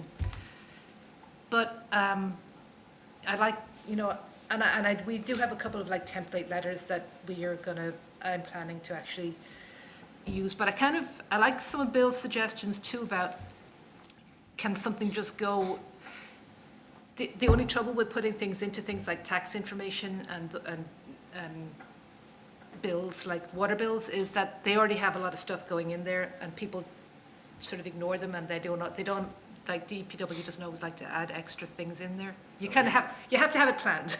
Yeah, and then some people I've heard don't even look at their tax bill because it's automatically paid by the mortgage company. Right, so So they don't even look no at matter it. what we do, we're still not gonna, people are gonna say they didn't get it, but if we do send a letter to them in some fashion, we can always say, well, I sent something to your address, at least there's that, they mightn't see it. So that's what I've done so far, but that's not very. Is this something that a summer aide or an intern or something could take on as a project? Yes, potentially. I was kind of hoping our intern that's going to be with us next week might be able to do this, but John has some ideas for her too. We always have plenty of things for them to do. So yeah, yes, it is. And what about even using something like Oliver, it has a new name now, but, Mass Mapper. Mass Mapper, thank you. You can just look at where wetlands are on a map. Right. And take all those properties in that area, even if it's not yet certified, you know, you could at least notify these people that there's possibility of wetlands in your area. You should contact us if you're planning to do any major work. But That's use that as true, a and way it's, to just visually. there's got to be a way to kind of automate that so that once we say have a layer that's wetlands, that we should be able to have the identified, you know, that all the houses on the assessor's layer underneath, you know what I mean? We should be able to make that list, do you know what I'm saying? Would it be only the ones that have it on it, or could you say abutters too, you know? I don't know. Yeah, it'd be something to look into. Yes, Bill, we is could. it- Let me ask Bill a question. Is the issue that people who are not having building projects, but they're just cutting down trees because they say they don't know? Because well, I guess I'm asking Eileen, is it true to say that if someone gets a building permit, those projects are mostly caught because of the new system that we have, where you get a listing of all those who have pulled permits? Is that? Well, when you say caught, I do, all of the building permits that involve substantial construction do come in front of me. So if they're, I always check if they're in, you know, the vicinity of wetland or whatever. So if they are, obviously, then I say you've got to do a filing. But if they aren't, then they take, I'm sure that's not quite what you meant, but yes, they take down the trees and I have nothing to say about it because I can't. But yes, I am generally catching the people who are doing construction, yes. But But there's sometimes it's plenty- after the fact. We just had one tonight, where all the trees were cut before they even Right. filed, before they filed for Exactly. any applications, so. And sometimes people are just taking down the trees. There are, to Bill's point about using a GIS database, there are hundreds and hundreds of houses within 100 feet of wetlands who have never filed for a building permit. There are 40, 50-year-old houses, you know, that people might move into, not tear down, just live in and decide to expand their yard, and they may not have a clue. Right. Or situations like 69 Beaverbrook, that it wasn't documented as a wetland, and yet the suspicion of it caused us to put a requirement on the building permit that they get a wetland scientist to look at it. But I mean, you know, so that was something that wasn't even classified as a wetland yet, so there's areas like that that Exactly, haven't so yet been documented. Exactly. Which GIS won't help us with. I Right. mean, those wetlands are not, they're, I mean, if it doesn't show up on GIS as a wetland, Okay. Yeah, so you're not that- gonna catch those are those already ones. identified ones. Yeah. Exactly. okay, Well, those are, yeah. those are the ones that are approximated based on aerials.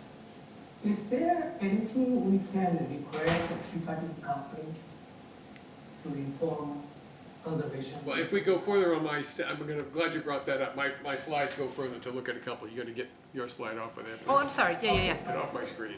Off your screen. Sorry about that. Okay. So, we talked about solutions. Develop this database, keep it up to date. Are you putting your screen up? You gonna share your screen? Oh, I thought I had it. Remember, I knocked yours off, you had to reshare. How do I get back to that now? Jeez. Come on. All right, I gotta do this, I gotta do this. I gotta go back to here, which is me, and share this. I came upon somebody a few months ago, somebody called about it, oh, I don't think it was one of you guys. He had moved the post and rail fence to take down some trees behind the fence. And the post and rail fence was obviously there for a reason. He didn't seem to grasp what that was. I suspect, I don't know, but I suspect some people that we encounter probably do know better and are adopting the policy of better to ask forgiveness and just do what you want to do. Oh, some of them definitely. I'm not sure about this guy, I'd give him the benefit of the doubt that he genuinely didn't. I mean, you don't want to, you don't want to be nasty and just accuse people based on suspicion, but, Yeah. you know, you can privately think it. So if we have such a database at some point, and hopefully, you know, someone that we feel is pretty much up to date, it'll constantly be being updated as we learn more. Notify all the affected homeowners, somehow notify home purchasers as well, but, I mean, if it goes to the address all the time, then whoever owns it, if it's a new owner or not, would get it in the next annual notification. But we'd have to have a database of tree companies that we have learned do business in town and give them access to the database. You know, send them something that says, we expect you to follow this, but your database would be posted on the conservation website or something. And then we would tell tree companies to go to Indra's point, tell tree companies, we expect you to look at this when you're doing properties. Or, of course, if you see what you think is a wetland that may not be documented, you know, contact us and confirm. Now, we don't currently have, I may be getting ahead of myself a little bit on this, but we don't have the authority to fine or take any kind of an action against the tree cutter that does this. We would only have that on the homeowner, correct, currently? I don't think so. It's the owner of the property. The property Do we, owner? under what? It's just a thought. I mean, I'm gonna bring up other things that relate to that in a minute. So that, you know, tree companies is certainly in there. Notify the tree cutting businesses on an annual basis. Oh, yeah, there it is. What recourse do we have if they don't notify us when there's a property that they have gone to? I think the chances of getting them to cooperate is pretty minimal. Well, educating them is at least helpful. And the same thing with real estate agents. You know, keep them informed, give them access to the database, and emphasize that this should be part of their required disclosures. I'm not sure, I know they're required to disclose certain features of a property when they sell it. I don't know whether wetland I don't think so. is part of it. Why it wouldn't be, I don't know. We get real estate agents all the time, well, frequently, calling us to ask. Then I don't know if they tell the people. Exactly, then what do they do with that information? Right. Okay, go ahead, and then we'll. They're frequently asking because they want to either build an addition or tear down, and they want to know, you know, if they're going to have to get permits to do it. That's why they're usually, or they're a seller's real estate agent maybe, or I mean a buyer's real estate agent. And then the last thing is, you know, one possible solution again is to get more serious about penalties. My wife is huge on this. She's like, you guys never find anybody. What's wrong? You know, you always let them get away with it, and they know it, so they just do it. And then they come and you say, okay, don't do it again. You know, that's what her vision of what we do is that. That's what my husband says too. He says, "You have no teeth, you never find people." That's exactly what Jay says all the time. So, you know, make sure that we do enforce the enforcements that we are capable of doing, and really emphasize any restorations, replantings. At some point in the future, if we ever had a tree warden or a tree bylaw and a tree fund or something, you could make them contribute to a tree fund to grow trees in other parts of the town, things like that. But, you know, those are the things that I came up with, just as thinking about it. But having a database that was accessible to people who wanted to know, and people who should know, like the tree cutters, like the real estate agents, would be, I think, valuable. See, my only concern with that is that the GIS is really just an approximation, and there are a lot of wetlands not shown on it. So people would say, well, you know, we've had this several times. I looked at your online GIS, and there was no wetland there.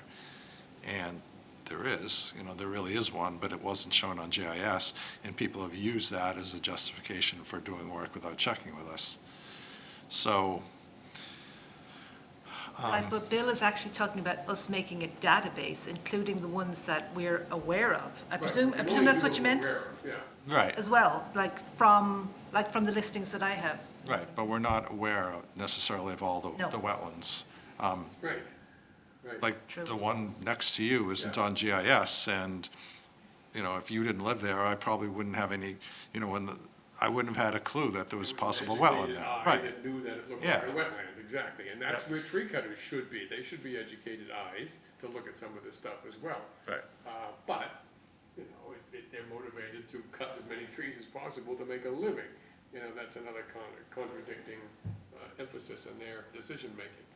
But it is the same crop of people, like tree companies, they're like a same big number of companies that come in, they do a lot of business, so they should know. Right, well, there's several of them that do a lot of work in town, and they're Yep. generally pretty good. Yeah, they are. You know, one of them missed one recently, but they generally are good. But there's other tree companies, there's a lot of tree companies in Massachusetts, and there's like 2 or 3 that do a lot of work in town.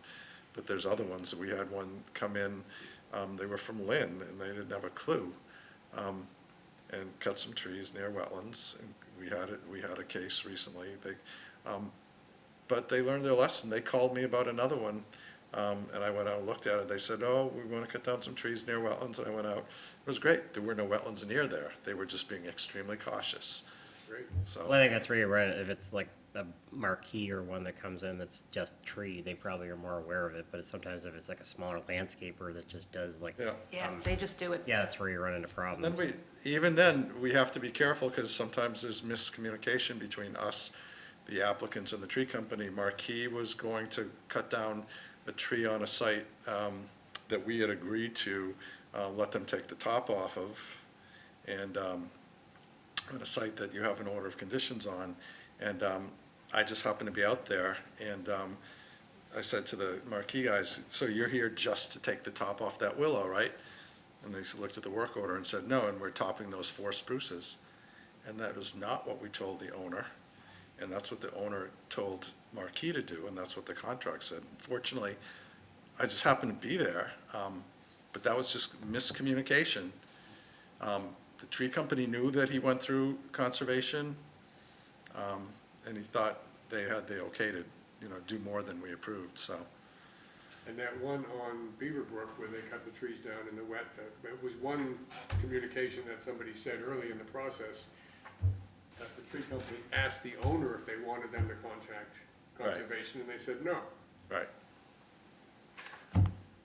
And what's the tree company supposed to say? Yeah, okay, we'll cut it anyways? That doesn't make sense to me at all, you know? Right. But that's what happened, so. Can a permit be enforced for tree cutting? What do you mean? You wanna cut down trees, you gotta get a permit. Right. Yes, we do sometimes stop them if we catch them in time and say you have to get a permit. Unfortunately, most often we catch them after they're done. Right, because if you guys call me to say somebody's chopping down a tree right now, 20 minutes later, 4 trees are gone, Yeah. you know? They just, By they the time take I them get out in there. one piece now from the bottom and with a crane and Well, it's lay in like- the street, you know, it's crazy.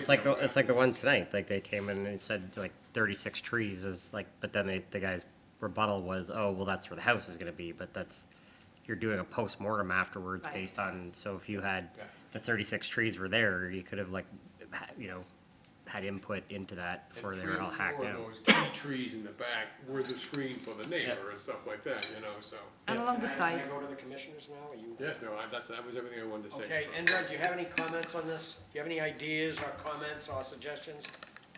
No, I think Bill did a very good job. I like that very much.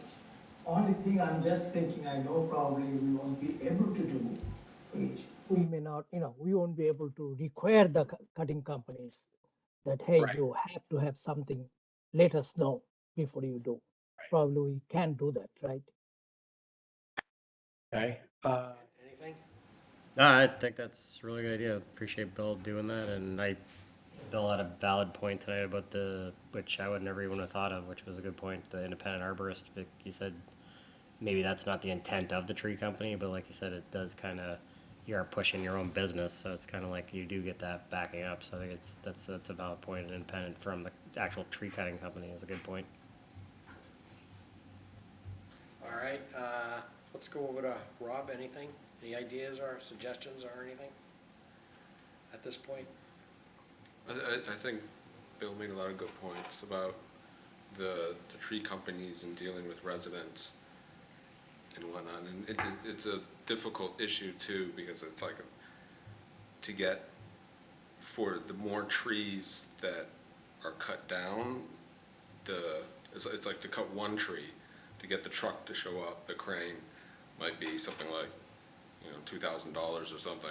And then each additional tree, somewhat cheaper. So a lot of times, the tree company will sort of, offer, oh, we can also do those other 3. So there are healthy, large, Yeah. old The growth neighbors show trees. up. The neighbors show up and say, while you're here, can you do mine across the street? And they give you a discount. Yeah, so it's hard to sort of motivate to, let's say that if there's one sort of problematic tree, it's like, oh, but we can also do these other ones at the same time, or something. So it is something, but I think to get at least maybe residents to if we send out, sort of say, recognize the value of, some of the other trees as well. That's a good point. I think I lost the slide that I had prepared, and for some reason it didn't show up. But one of my corrective actions or things to improve was to educate the public, the value of trees and how. I wanna go into that. Yeah. Hear about it. And I just want to remind Start people, this isn't swamping just the tree cutting, mailroom it's also with a bunch of filling. mailings. We've had people fill in areas that It's were expensive. low because they were wetlands, but they filled them in anyway. Mailings is like, what, We've actually $100, made some right? cases them remove fill, it's very I don't know expensive what's stuff. All right, I'd like to go to Ed, please. Let's go to Ed. sorry. Can't come up with anything new, but I'm back on the wetland thing too, which I was gonna say before.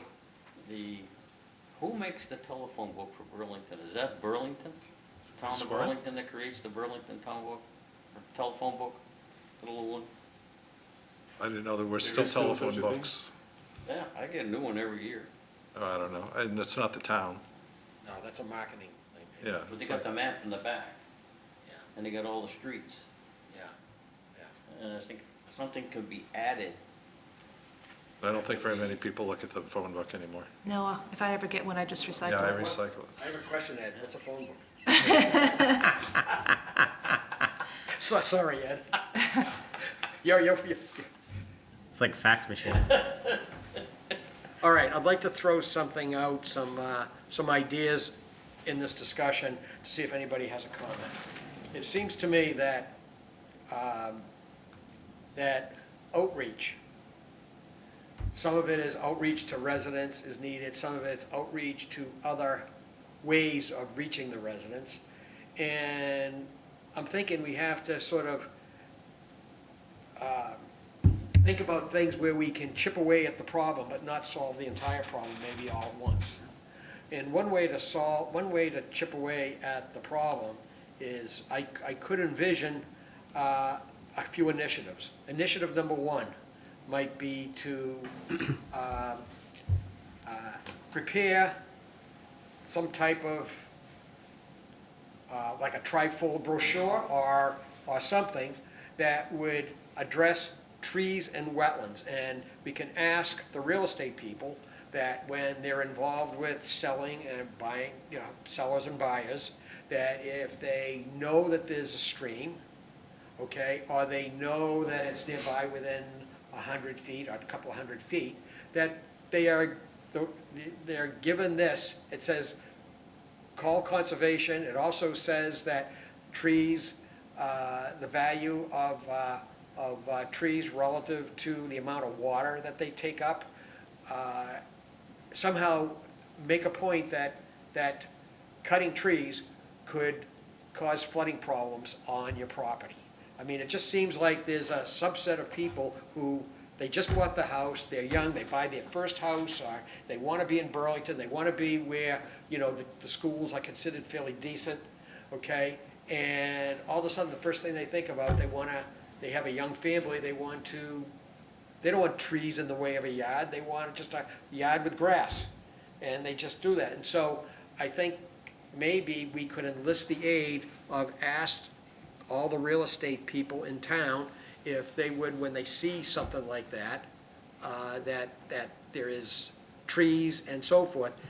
This brochure would talk about, one, the value of trees based on the amount of water, how they hold the soil together, and if there's, and if there's a stream on your property, it's regulated by the Conservation Commission. We could have like a little, like something that's two-sided or a trifold brochure that they just hand out. We just ask them to hand it out. It may be nothing that they're gonna do is gonna be affected by it, but it might create an awareness of those people who are buying and selling.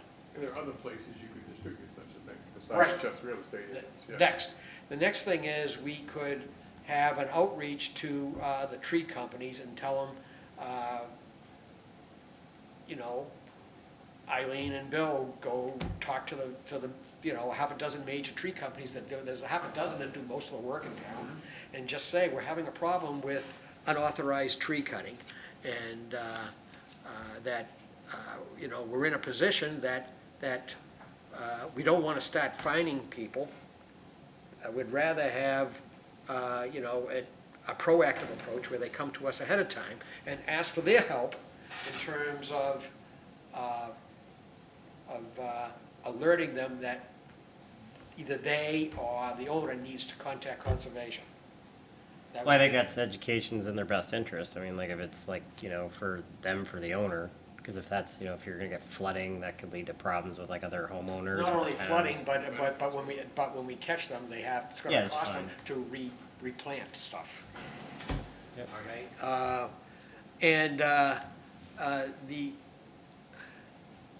the other thing is, I was thinking that maybe we should consider, maybe in conjunction with staff and a commissioner, perhaps we should do a cable program on the subject. Actually, the woman, what's her name? She does like the updates, the Buzz or whatever. She's pretty good. She gets a lot of information. Oh, Nikki Campbell. Yeah. Yeah, we could go with the Burlington Buzz and do a feature thing on her thing. BCAT. And the other thing I wanted to ask, so what I've talked about is outreach through, say, the cable program, through the tree companies, through the real estate people,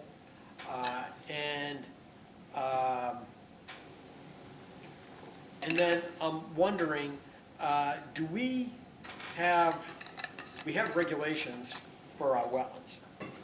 And we just revised the bylaw, but do we have policies that are supporting these things? Do we have a set of policies? What do you mean? So we didn't revise the bylaw. We haven't revised the bylaw for a while. Not the He meant the bylaw, stormwater. bylaw. Oh, well, there's nothing about trees in the stormwater bylaw. Didn't we There put, is. yes, there is. No cutting in the back? There is actually, The back Oh, 15 that's feet. right, that's right. There is. We put in upon agreement with That's right. some of the input we got from the public, we did put that in. So I'm just wondering, do we have policies like, that might help the situation that we should discuss and enact? One of them, the one I'm thinking of is like, we should have either the right to request, or we should make it a policy that we should have an independent arborist adjudicate which trees are sick and which trees are not sick in terms of helping us make a decision, for example. So at one point, we had like 15 policies, and I don't know, in the old days, we had like 15 policies, okay? And none of them were about trees or arborists or anything like that. But I'm just wondering if there are other things you could think of that maybe we should have a half a dozen policies up for discussion on an agenda. I mean, so you have wetland regulations, and trees are covered in the regulations. Okay. And there is still policies that's on our website, which covers various What do our things. policies cover? I haven't looked at them recently. Well, this is the current policies. It covers procedural, administrative, about what you need to provide, stuff about wetlands, like about protection of the 20-foot no disturb area, land is subject to flooding, vegetation. So it's, do we talk there about?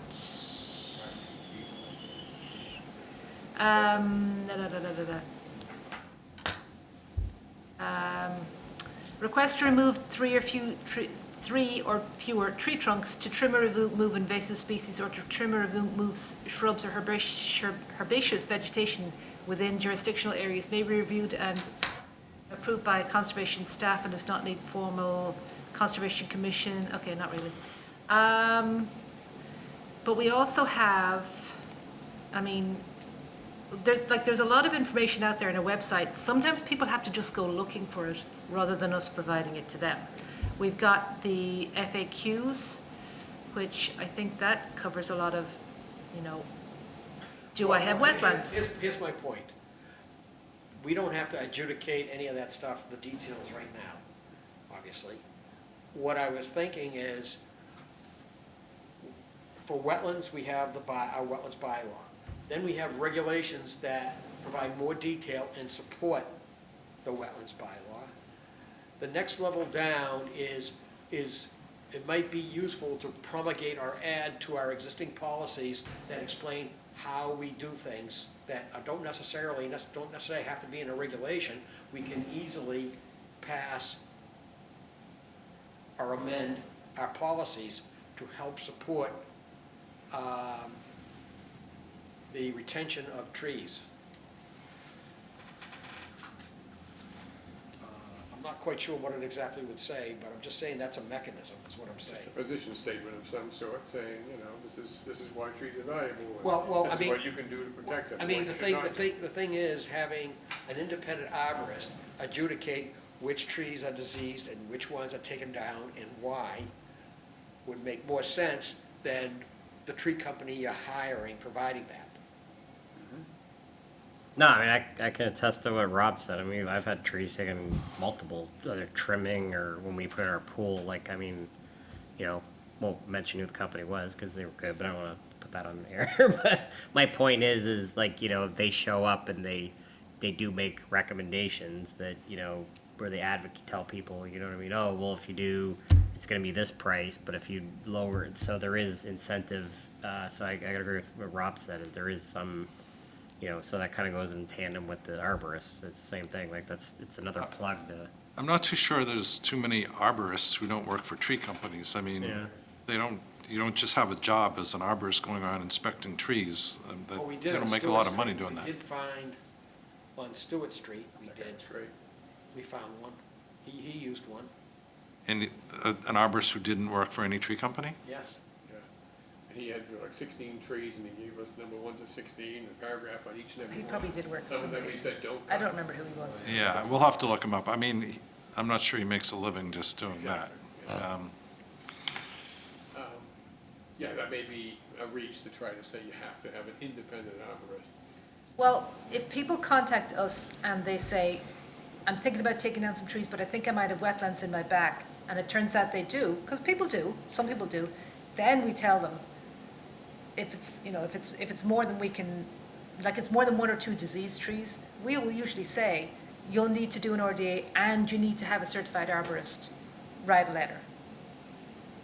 We tell them to. So it's kind of an unofficial policy. Well, anyway, I mean, we've thrown out these ideas. I don't know if there's anything more can be done tonight. The But cable one is a good one if you had an ongoing program, Yeah. not one time. I do a production on veterans in Lexington. It just brings in somebody to tell their story, that kind of thing. All of a sudden, somebody sends us a $30,000 check. Well, I mean, there's a couple of thousand people that subscribe to the Burlington Buzz. And if they had an article about, I mean, they can put stuff in there with links and, you know, I call it the environmental show or something. So the other thing to consider is the trees are going to be cut down, and it's going to happen. Either you'll approve it, or sometimes they'll be cut down without your approval. But you do have the right, under the wetland bylaw, to require at least one-to-one mitigation. You can require more. You can require larger trees. I mean, people are spending thousands of dollars to have trees removed. You don't have to feel like you have to just, require $100 worth of replantings. We could say must have a. You could, yeah. And we've been working on putting together lists of nurseries that actually sell native species, because it's not easy for people to if they go down to Mahoney's, they're not going to get they're going to get a cultivar. They're not going to get a native species. So we've been putting together some lists of, tree sources for native trees. Are there many around that actually No. do? No? There aren't. It's hard to do. You're going to have to travel a little ways, but there's a few. Would we require a landscape, not a landscaper, a developer who's built a new house or doing a tear down or something, and we require planting native trees? Do we really mean native trees, or can they put in cultivars? We want them to be native, but But then we go out and do a site inspection, and they've put in a cultivar. because they don't know it, because, like you said, they go down to Mahoney's. like a native arborvitae. Even red maples, and they'll put in, autumn glory or something. It's not, it's not a true species. It's a cultivar. But they don't realize that. Right. I'm not opposed to your idea of the brochure with the real estate agents, but I suspect a lot of them just aren't going to give it out because it's not going to help their business. Right. So my inclination would be, so I know that It's not which gonna is hurt- part of what I It's was, not necessarily going to hurt their business, is it? potentially. If they're telling people, I think they'd rather just not tell people there's wetlands. I can't trust every real estate agent to tell people. How can you say that? Because they work on a commission basis, but I do know some towns that do the kind of what I was thinking about with the letters, where they're reaching out to new homeowners and saying, welcome to the town. Here's some things you might want to know. You happen to have wetlands on your property. Trees are great. Meet John Keeley. Another thing we can require, we could require builders, in the order of conditions, we could put together a letter that the builder has to have the new owner sign. So the builder's going to sell the house to a new owner. We could give them something to the owner that the new owner sign and return to us, and an acknowledgement that they've understood the order of conditions, the continuing conditions, the restrictions on their property. I like that. An MOA kind of thing? Yeah. MOU. But that would be voluntary on the part of, No, you could put in the order of conditions that they have to do it. You have to have the new owner sign off on that's a good this. suggestion. I mean, that's the first owners, then after that, it gets a little hazy, in future owners, but. Good idea. All right, so should we cut it off here for now, and then, It's already one. They'll still say, the people will still say, oh, I don't remember signing that. But then you can show them. Right. That's true, because we'll have the copy. Did he try? It was one of 14 forms I signed that day. Some people were genuinely, regretful. I mean, they didn't know, and they felt they feel bad about it. But some people know darn well and want to avoid it and cut them anyways, and hope they don't get caught.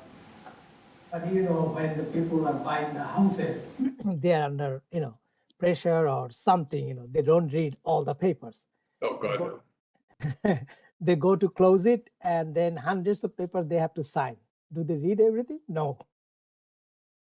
So that will happen, but still. All right, so let's, cut it off and to be continued, and, did I have a motion to adjourn this meeting of the Burlington Conservation Commission? Second? Okay, Rob, how do you vote? Yes. Ed? Yes. Bill? Yes. Kent? Yes. Endron?